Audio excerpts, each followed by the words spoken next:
Subway, the world's largest sandwich chain by location count, markets its tuna product as 100% wild-caught tuna across tens of thousands of U.S. outlets. In January 2021, two California residents filed a federal class action lawsuit in the Northern District of California alleging that Subway's tuna products were bereft of tuna entirely. The amended complaint filed in November 2021 included DNA test results from the Barber Lab at UCLA's Department of Ecology and Evolutionary Biology. Of 20 tuna samples taken from 20 Subway locations across Southern California, 19 showed no detectable tuna DNA sequences whatsoever. All 20 samples contained detectable chicken DNA.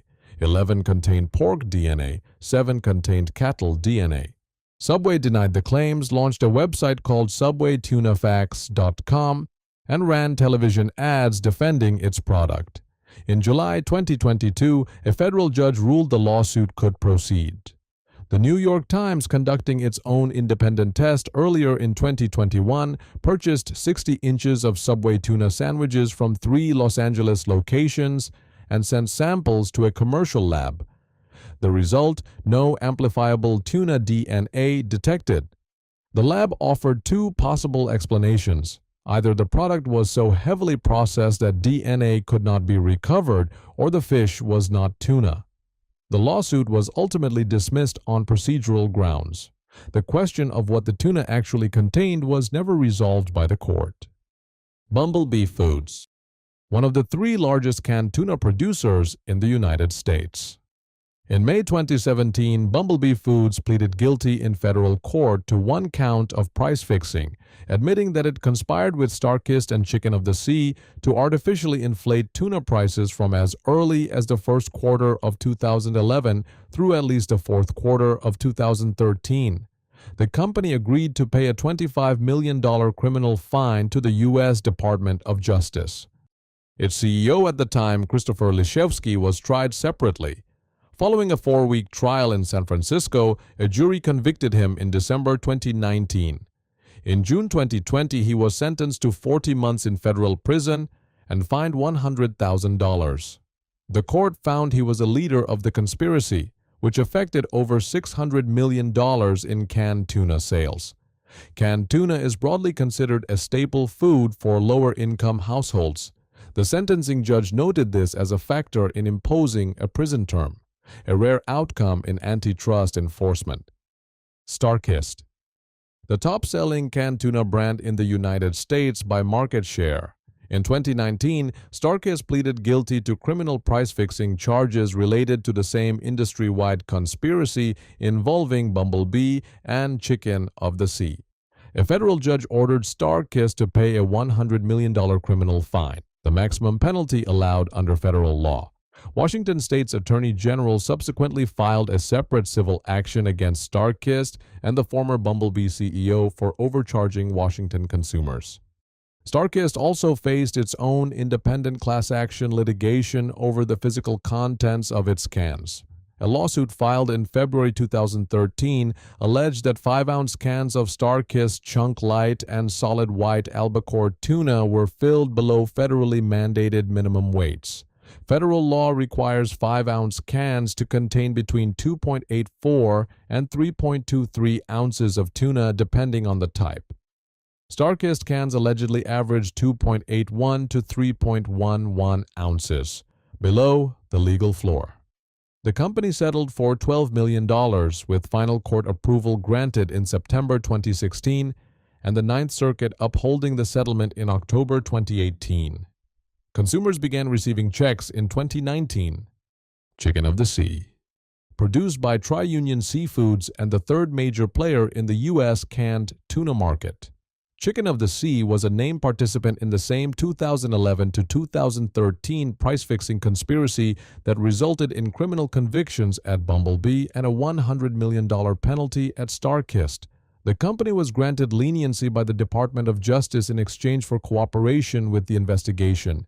It subsequently agreed to pay $20 million to settle civil class action claims from indirect purchasers in states across the country, with final court approval granted in July 2022. The brand has also faced product integrity recalls.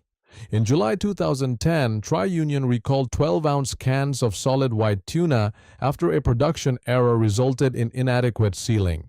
Improperly sealed cans of tuna can allow pathogen and spoilage organism contamination. A separate recall in 2013 expanded to Guam after additional cans failed to meet SEAM quality standards. A consumer who claimed to have eaten chicken of the sea tuna almost exclusively over a 5-year period sued the company for mercury poisoning, alleging failure to warn. The case reached the U.S. Supreme Court, which declined to block the suit from proceeding. White tuna, the Escolar problem. White tuna is not a species. No such fish exists in scientific classification. It is a menu name used widely across U.S. sushi restaurants, grocery counters, and seafood vendors. And according to Oceana's nationwide DNA testing study, 84% of samples sold as white tuna in the United States are actually Escolar, a deep-water snake mackerel. Escolar contains an indigestible waxy compound called gempalotoxin, which accumulates in the rectum and causes carriorrhea, an oily orange anal discharge, along with diarrhea, nausea, cramping, and abdominal pain. Symptoms can appear as soon as 30 minutes after consumption. The FDA has formally advised against the sale of Escolar in interstate commerce since the early 1990s. Japan banned it outright in 1977. Italy bans it entirely. It remains legal in the United States, where it continues to appear on menus as white tuna, super white tuna, butterfish, and wallow.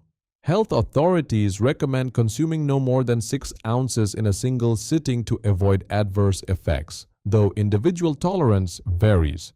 Multiple U.S. municipalities have cited restaurants for mislabeling Escolar as tuna, and at least one class action lawsuit has been filed against a Southern California sushi establishment over the practice. Oceana and the industry-wide fraud baseline. Between 2010 and 2012, the nonprofit Oceana conducted one of the largest seafood fraud investigations in U.S. history, collecting over 1,200 samples from 674 retail outlets in 21 states. DNA testing confirmed that 33% of all samples were mislabeled. Among the most commonly tested species, tuna had a mislabeling rate of 59%. A follow-up Oceana study published in 2019, testing 449 samples across 24 states, found that 1 in 5 fish was still mislabeled, with restaurants mislabeling at 26% and smaller markets at 24%. The U.S. government's Seafood Import Monitoring Program covers only 13 species and tracks product only from the boat to the U.S. border, not from the border to the consumer's plate. Approximately 85% of the seafood consumed in the United States is imported, arriving through supply chains spanning multiple continents. At no point does any federal program verify that the fish labeled tuna in a restaurant, a pouch, or a can is actually the species stated on the label. AFC Corporation, Osamu Corporation. In October 2015, the FDA announced a recall of frozen raw tuna distributed to U.S. sushi restaurants by Osamu Corporation, which imported the product from Indonesia. The recall was triggered by a salmonella contamination outbreak that infected at least 60 people across 11 states, with 11 requiring hospitalization. The affected product included chunk yellow tuna sold under the AFC label and packaged for grocery store sushi. The product is typically not available for individual consumer purchase, moving instead through bulk distribution channels to restaurant kitchens, precisely the part of the supply chain with the least consumer visibility and the fewest traceability requirements. The tuna industry. Tuna is the second most consumed seafood in the United States, after shrimp. Americans eat an estimated 1 billion pounds of tuna per year in canned, pouched, and fresh forms. The 3 dominant canned brands, StarKist, Bumble Bee, and Chicken of the Sea, collectively pleaded guilty to or were convicted of criminal price fixing affecting over $600 million in sales.